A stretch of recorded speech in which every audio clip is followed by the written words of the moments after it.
Do I believe Argentina deserved to lose that final?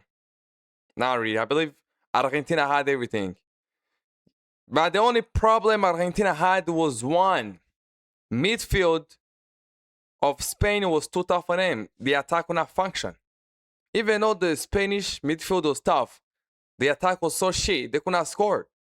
You guys have to understand the fact that for Spain to score a goal, they needed extra time. They needed Argentina to be one man down, to be 10. And they needed Leo Messi now to come to help defend, so they were 9 men.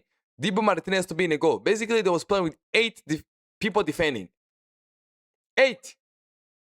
8. 1, 2, 3, 4, 5, 6, 7, 8. And still, they could not find a goal until the second half of the extra time. That's how shit the Spanish attack was. When you have Ferran Torres as a striker, it's hard. That's why even when people say 20 shots, you may think like Spain was scary. No. They were taking shots from God knows where, bro. Dibu was saving everything. Do they have some good shots like Lamine Yamal free kick? Yes. But at the end of the day, Dibu did his job, and I believe Argentina deserved to win that game. So the reason why Argentina lost that game, I gotta give to the one and the only Scaloni, the best manager I know. The manager gave me a lot of fun. He did tactical mistakes in a World Cup final. I don't believe Paredes should start on the bench. That's a substitution which was ruined. I understand he had substitutions of Lisandro and Cristiano Romero, which I really understand because those guys used a lot of energy in the past games. They was going crazy non-stop. So they had injuries, 2 subs, but I don't believe Paredes should be on the bench. And I also don't believe Nico Gonzalez should have started. Me, if I was a coach, what I would have done, I would start Paredes over Depot because I believe Depot and Nico Gonzalez, they are good at substitutions. The same way what happened to England. And also put Juliano Simeone. Juliano Simeone, people say a lot of shit. That guy on England game, he plays so good. And putting Juliano Simeone in the one and the only Alvarez, they was going to play so good. That's what I believe. And also, the Argentina missed someone like Di Maria. Di Maria, if you remember the Flames game versus Argentina. Bro, Messi was nowhere to be found. Because, everybody, team which you got to play, the only thing about Messi, if you remember the World Cup final 2022, France locked down Messi. And that's why people say Di Maria went crazy. Yeah. Di Maria was free. Di Maria was free. They need someone who gonna break the ice. And that person was Di Maria. So in that final, they missed someone like him. And they had talents on the bench who can do something like that. They had Nico Paz. Nico Paz is literally Di Maria 2.0. Literally, some people call Messi 2.0. He can break the ice. And if a lot of people are focused on Messi and you bring Nico Paz, that's where everything gonna change. So I believe now he did mistakes. Like, for example, removing Alvarez and bringing the one and the only Senesi. That was a bad move. He was predicting for the penalties. And he never thought, what if? What if Spain scores? Now Senesi reading the attack. He literally did what Thomas Tuchel done in the semifinals. And I don't know why some coaches don't learn, bro. When you defend, 90 minutes, you're going to lose. Simple as that.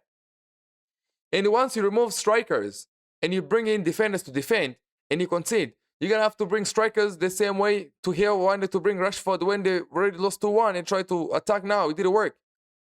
Imagine the guy brought Dan Burn to come and defend. And after it was 2-1, Dan Burn was leading the attack. For example, look that save Kubasi did. That was God right there. That was God who saved that. But Senesi was the one leading the attack, the guy who came to defend. But if you put Lautaro and told Lautaro to defend, and told Juliano Simeone to defend, that goal could never went in. And also, even if Spain managed to score, you still have strikers to come in and go and attack. But Scaloni did a mistake. I believe he played too safe. He never really wanted to give chance to young people. If you remember, like 2021, 2022, he gave chance to Enzo and McAllister, young people. Enzo was 21. The same way Nico Paz was 21 this tournament. He didn't really give him a chance. Shout out to Enzo. Enzo was one of the best defenders, one of the best players. Enzo was the second highest rated player in Argentina after Messi. Second highest rated player after Messi. Enzo was a good player. But, I believe he should have tried to give other people chances. The same way he was giving Armada chances, like, we need someone who's going to break the ice instead of Messi. Armada could have done a good job as well. Even I respect Nico Gonzalez starting, but Nico Gonzalez is good as a sub. I believe Scaloni, those are the mistakes he made, and let me hope he's going to change them. And from what it looks like Messi maybe going to plan about his career after 2028 Copa America. But if Messi wins Copa America 2028, smoke. He gonna come for 2030 for the last dance. Yeah, I will appreciate that. I will appreciate that, but let's be honest. Messi's gonna be the most selfish person. How the guy can still perform like this good? And the guy decided to go to the MLS.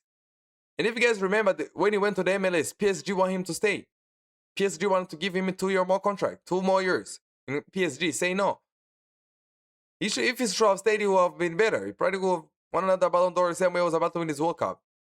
So right now I can say that the grief of the World Cup is still here, but it's over now. It's over. It's literally over, you know. Messi lost everything, the Golden Ball, the Golden Boot, the World Cup, the Ballon d'Or. That hurt, bro. The spirits he had was crazy. But shout out to the Messi, and even if you guys seen, the Spanish people, they were not celebrating after winning a World Cup. They know they didn't deserve it. The Spanish player 1 week, Ferran Torres was in Ibiza. 2 days later, Pedri was in China. Lamine Yamal was all around the place. These people look like they won a Nations League. They have zero passion. Messi 10 days later is back in training. Cristiano Ronaldo, after getting knocked down in round of 16, that guy's still in vacation. And they're talking about hard work. Hard work my ass. Messi the best hard worker, and he shows on the field. He plays better, and he achieved more than anybody else will.